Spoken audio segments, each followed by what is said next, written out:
को छु पाइहोम राउटरलाई secondary router कसरी बनाउने। तपाईहरुलाई पाइहोम राउटर कुनै छ भने सेकेन्डरी राउटरमा बनाउन सक्नुहुन्छ। त्यसको लागि सर्वप्रथम तपाईले राउटरलाई रिसेट गर्दिनु पर्यो। पाइहोम राउटरलाई रिसेट गरेर अनि तपाईले राउटर पछाडीको पासवर्डबाट कनेक्ट गर्नु।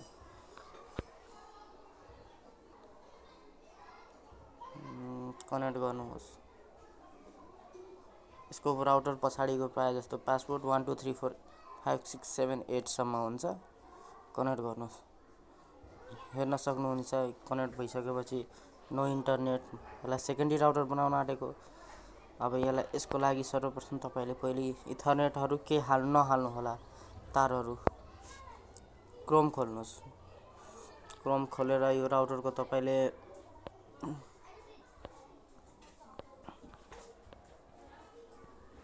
न्यू गरेर यहाँ तपाईले राउटरको आईपी एड्रेस हाल्नुहोस्।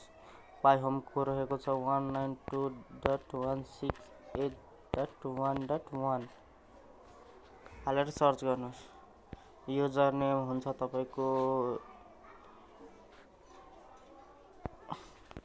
एडमिन, पासवर्ड हुन्छ 1 2 3 4 सम्म हुन्छ अनि लगइन गर्नुहोस्।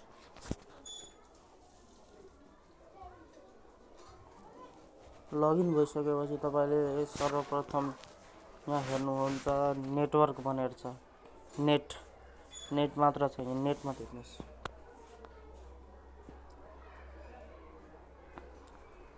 नेटमा थिचिसक्नु भएपछि यहाँ ल्यानहरु हेर्नुस्। यहाँ ल्यान छ, ल्यान 1, ल्यान 2, ल्यान 3 र ल्यान 4 भनेर छ। सबलाई टिक लाएर एप्लाई गर्नुस्।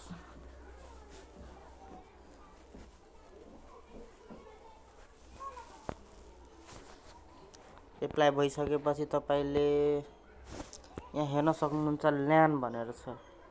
LAN ल्यानमा थिच्नुस्। अनि यहाँ हेर्न सक्नुहुन्छ तपाईको DHCP सर्भर। यहाँ DHCP सर्भरलाई तपाईले डिसेबल गर्दिनुस्।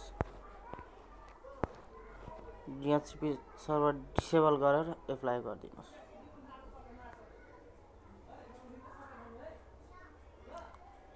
एप्लाई भइसकेपछि तपाईले एकचोटी राउटरको इथरनेट वायर तपाईले निस्केको इथरनेट वायर पाइहोमको इथरनेट ल्यानसँग जोड्दिनु होला। जुनसुकैमा जोड्दा पनि हुन्छ। हामीले चार्टै खोल्दिसकेका छौं। अब जोडियो ल्यान तपाईको। ल्यान जोडिसकेपछि एकचोटी सेटिङ खोल्नुस्।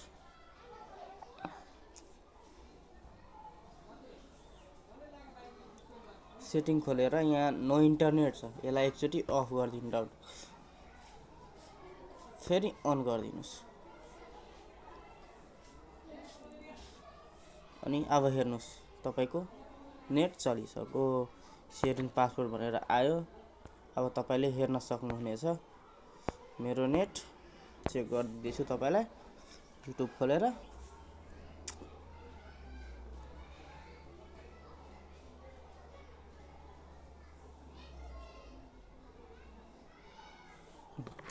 चलिसक्यो हाम्रो सेकेन्डरी पाइहोम राउटरलाई सेकेन्डरी राउटर बनाएर हामी यसरी युज गर्न सकिन्छ। हेर्नुहुन्छ राम्रो स्पिड पनि राम्रै छ। यसरी हामी पाइहोम राउटरलाई गर्न सकिन्छ। धन्यवाद। कुनै पनि जानकारीको लागि हामीलाई सम्पर्क गर्नु होला या कमेन्ट गर्नु होला। धन्यवाद।